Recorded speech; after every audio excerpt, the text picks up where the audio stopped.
Hi అండి, మీ పూజ అయిపోయిందా? నా పూజ అయితే అయిపోయిందండి. ఎలా చేశాను ఈ వీడియోలో చూసేద్దానండి. రా రా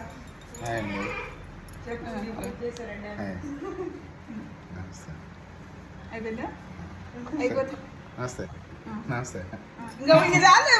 మా తమ్ముడు వాళ్ళు అనుకోకుండా వచ్చారండి. చూడండి ఎలా ఎక్కిరిస్తున్నాడో వీడియో చేసుకుంటుంటే. తమ్ముళ్ళకి అన్నలకి రాఖీ కట్టారా అండి. వీరు ఆఫీస్ కి వెళ్ళటం వల్ల మేమైతే ఈవినింగ్ కి ప్లాన్ చేసుకున్నాము. అందరికి హ్యాపీ రక్షాబంధన్ అండి. ఈ రోజు పూజ అయితే మార్నింగే అయిపోయింది. ఫస్ట్ నిత్య పూజ చేసుకున్నాను, తర్వాత కనకదార పారాయణం చేసి ఈ రోజుతో 3వ శుక్రవారం అయిపోయింది. కనకదార పారాయణం 11వ రోజు కూడా అయిపోయిందండి. ఈ ఇయర్ కనకదార పారాయణం చాలా ఫాస్ట్ గా అయిపోతున్నట్టు అనిపించింది. ప్రతి వీడియోలోనూ దేవుడు ఫొటోస్ కింద న్యూస్ పేపర్స్ వేయొద్దు అంటున్నారు కదండి, అందుకే ఈ షీట్స్ తో రీప్లేస్ చేశాను. ఈ రోజు అయితే ప్రసాదం ఏమీ చేయలేకపోయానండి, జస్ట్ కొబ్బరికాయ కొట్టి దండం పెట్టుకున్నాను. ఇలా అయితే నా పూజ అయిపోయిందండి. ఈ వీడియో మీకు ఎలా అనిపించిందో కమెంట్ చేయండి. ఈ వీడియో నచ్చితే గనక like, share and subscribe to my channel. By.